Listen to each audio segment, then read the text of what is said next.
Now, I've said on this channel several times that I believe the strategy used by the Deputy President William Ruto team has been the wrong strategy. Now, it has been said, only a fool does not change their mind. Okay?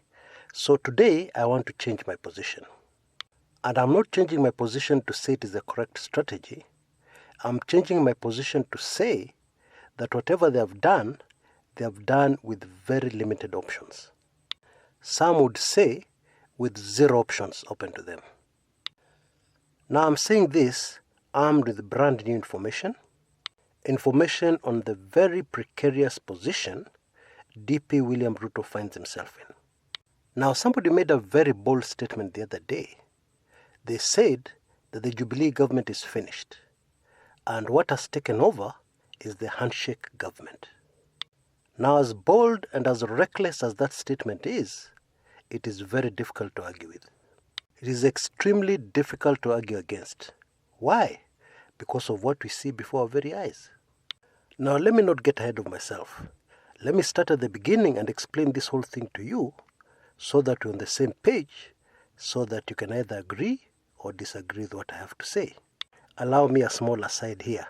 Now, ever since I announced on this channel that it is okay to disagree with what I have to say, I'll not get upset at you. I love the response. Very many of you are disagreeing with what I have to say, and that is excellent. That is good. Disagreeing with me and debate is very healthy for our nation. Now we must move to the next level. When you disagree, you must present solid points why you disagree. Indeed, many of you have done that, but others have not. They've just disagreed. Come on, guys, don't be lazy. Disagree and say disagree because of 1, 2, 3. Just brief points. Anyway, back to DP William Ruto. Now, for us to understand this whole saga properly, I'm afraid we have to go back a little. Not too much, just a little. And we'll do that immediately after the short upcoming commercial break. Please don't go away. What is really going on between the president and his deputy?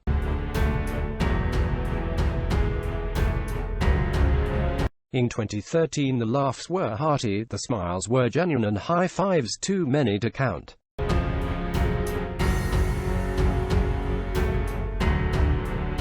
When the president spoke, it was always William and I.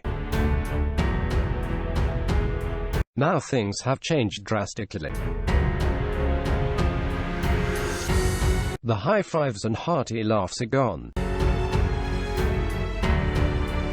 In the president's speeches, the we has been firmly replaced by my administration.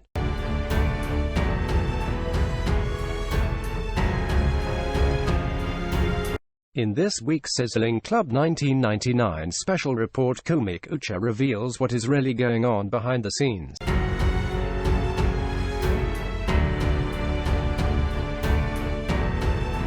It is politics, but in this case it is both chilling and shocking. And indeed it has very scary implications for the future of Kenya.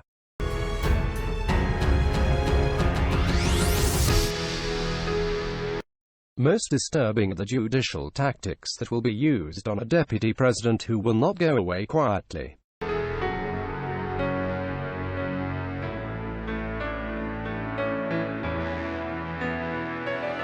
Become a member of Club 1999 now by sending a blank email to the email address you see on your screens. You will receive an instant automated response with payment details. Club 1999. Next month's headlines today.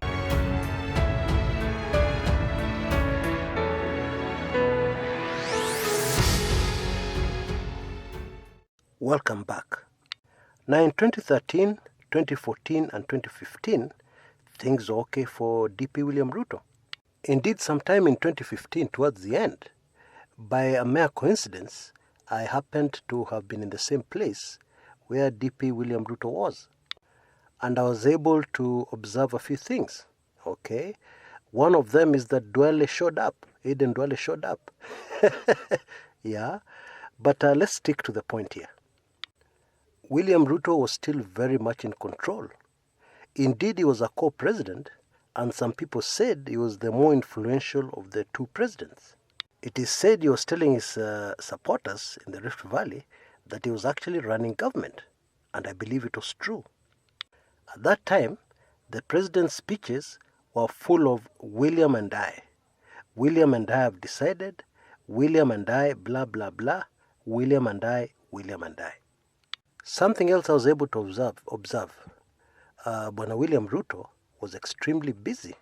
Yeah, he struck me as the kind of man with very many balls in the air at the same time, which did not surprise me, and I believe that should not surprise any Kenyan. I was on a short sabbatical from analyzing politics, but I remember my thoughts at the time was that the Jubilee Party looked invincible. And 2016 started, and as the year progressed, it looked like the situation was the same. Then towards the end of 2016, we started seeing hints here and there that things were changing, which was puzzling because really after sticking together so long, going into an election, it did not make sense for the unity between the deputy president and the president to lessen. If anything, that unity was supposed to be more solid than ever before, but it wasn't. Then as we started the year 2017, there was a very curious meeting at Kabarak between Mama Ngina Kenyatta, the president's mother, and retired President Daniel Arap Moi. Now before this meeting, Zipporah Kitoni, somebody who's very close to the retired president, in fact they're related, had gone to a funeral and announced that she had talked to Mzee, and Mzee was going to support the opposition in the upcoming polls. And what that meant was that KANU were going to be in the opposition going into the 2017 polls. And indeed, this seemed to be confirmed because in the very first meetings of NASA, a man called Nick Salat made an appearance at those meetings. Now, Nick Salat is the right-hand man of Gideon Moi, the chairman of the old KANU party. But after that meeting between Mama Ngina Kenyatta and retired President Daniel Arap Moi, everything suddenly changed. One of the first things that became very visible is that the rivalry between DP William Ruto and Gideon Moi heightened. Yeah, they went for each other at every single meeting, every single gathering, whether it was a funeral, whatever it was. They usually went for each other's jugulars. Daggers drawn, no holds barred. At around the same time, Kikuyu elders from the house of Mombi came out with a statement that the president and the deputy president should hold their campaign meetings separately. Not only that, DP William Ruto was told in no uncertain terms to stick to his lane. Yeah? In other words, his lane was not that of the President of the Republic of Kenya. He was just the deputy. The long and short of it is that the influence of DP William Ruto reduced dramatically within government, at around the same time that Gideon Moi started looking like he was supporting the re-election of President Uhuru Kenyatta. At the time, insiders had a very interesting story to tell. They said that DP William Ruto was seen as a threat. Now that puzzled me. Yeah, a threat to what? A threat to who? Because he was part of government. Yeah, and the whole deal, which everybody knew, was that President Uhuru Kenyatta was supposed to serve 2 terms, and then DP William Ruto was supposed to take over and serve his 2 terms, all under the Jubilee government. Indeed, this is one of the reasons why DP William Ruto had worked very hard to dismantle his old URP, or rather to merge his URP with the president's TNA party, so that it all became one party Jubilee. And indeed, many other smaller parties were swallowed in this giant party called Jubilee. All that seemed to be in the very neat plans of William Ruto to ensure that by the time 2022 came along, he had a solid, united party behind him. So how was Ruto a threat now? I was puzzled. Now, this unity remained very intact yeah, despite what was done to DP William Ruto, the unity in going to the elections remained intact. Indeed, it remained intact right through the very long electioneering period that seemed to end early this year, from August last year. Now, immediately that electioneering period, in fact, even before it ended, yeah, when it was coming to, at the tail end of it, yeah, we started seeing trouble in the Rift Valley. Rebellion against DP William Ruto in the Rift Valley. The leader of the rebels was, of course, Alfred Keter, yeah, the former Nandi legislator. Yeah, of course, you all know there was a petition which nullified his election, and we are yet to go for the by-election. And then suddenly, when all this manenos was going on, the handshake happened. Now, if you put all this information together, all these details together, one thing becomes very clear, that the whole intention of the Jubilee Inner Circle was to sideline DP William Ruto. Now, after the handshake, which we know DP William Ruto was not part of, yeah, we had a lot of mumblings from the URP wing within Jubilee, former URP people. Those are DP Ruto people. Statements like the handshake was okay, but forget the presidency. And then in recent times, DP William Ruto people have come out with both barrels of the gun firing. Yeah, and they have told us things like the march of DP Ruto to the presidency is unstoppable. Yeah, those who think that they can stop DP William Ruto from ascending to the presidency are dreaming. Yeah, etc., etc. And all this time, the big mistake I've made as an analyst is that I've failed to realize where those statements are being addressed to. Yeah, because we know, and I've said in this channel before, it is not the people of Kenya being addressed. It is not the voters of Kenya being addressed by these statements. These statements, and indeed threats, are being addressed to the people sidelining DP William Ruto from the center of power. And it is very clear, and I believe it's also very clear to DP William Ruto himself, that the inner core of Jubilee, the inner circle, are not going to support DP William Ruto for 2022. Yeah, why am I saying that? Because if they were going to support him, then there'd have been no need for all the noise we're hearing about 2022. In other words, and this is very important, this is a statement that will help you understand everything, DP Ruto and company have not started campaigning for 2022 early. That's very important, I need to repeat it. Despite how it looks, despite the way things look, it is not true that DP William Ruto and company have started campaigning for 2022 very early. It is not true. What they're in fact doing is resisting being sidelined for 2022. Yeah, because what is happening is that the ongoing effort is to ensure that DP William Ruto is completely sidelined, yeah, as far as the 2022 presidential race is concerned. Now, when you consider that nugget of information, everything falls into place very neatly. DP William Ruto is not trying to force himself into the presidency. Yeah, he's fighting for his survival. Yeah, to remain in contention. He is fighting against people who want to sideline him. People want to go back on the deal that was made in 2013 between him and President Uhuru Kenyatta. Now, it makes perfect sense why the threats are coming in.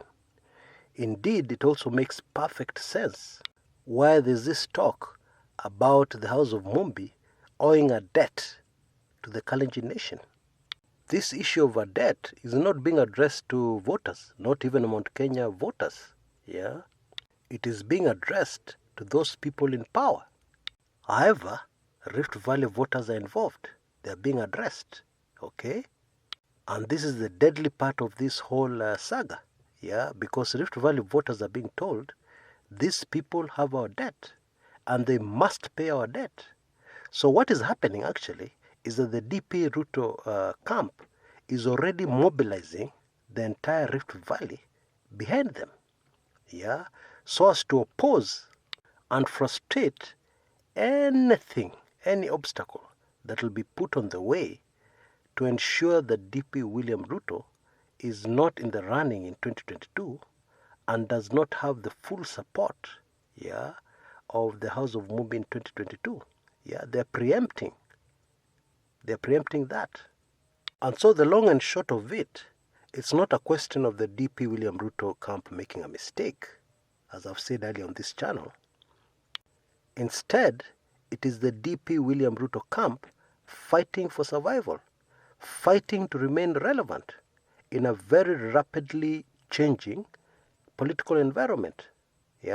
And in a political environment that has deliberately been changed to shut out DP William Ruto. That's really what it is. Now, unfortunately, these very aggressive statements from DP William Ruto and this strategy by DP William Ruto to fight against some very powerful people within Jubilee who want to sideline him, has ended up painting him in a very wrong picture. It has ended up positioning him in the eyes of the public as somebody who is very ambitious, somebody who wants to force his way into the presidency. Mpende mspende. That's how he has come out.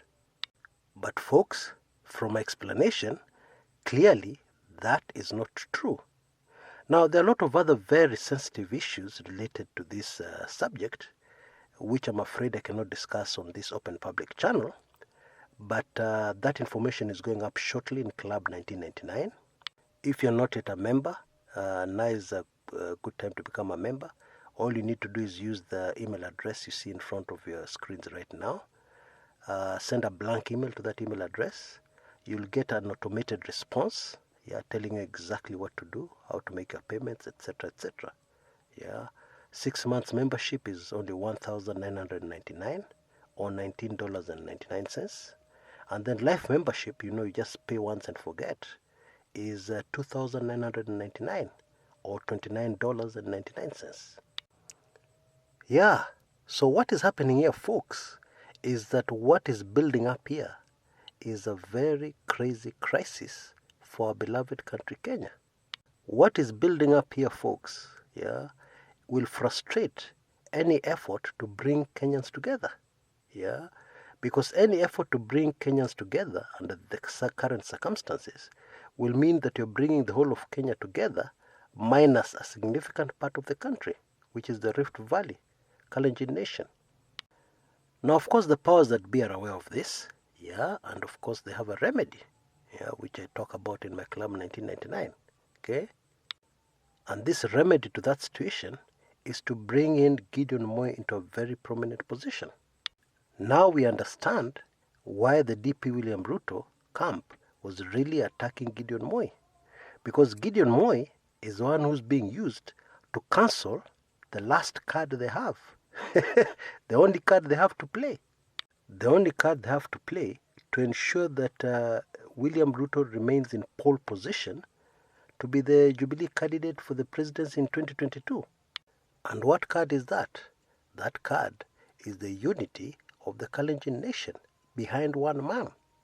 But what is happening now is that there's a very determined effort to cancel out, to cancel out that advantage of that card that DP William Ruto is playing in a desperate effort to remain in play.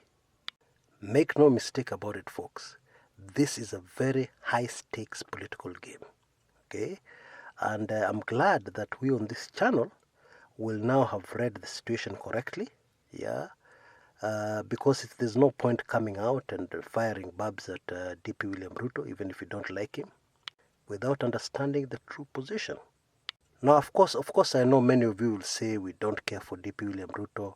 He had it coming. It's good for him. Let them deal with him. Hiyo ni sawa, okay? Which is okay. That's your view. However, I want you to see the bigger danger looming, okay, which could affect the entire nation. Until next time, this is Kshs Kumekucha.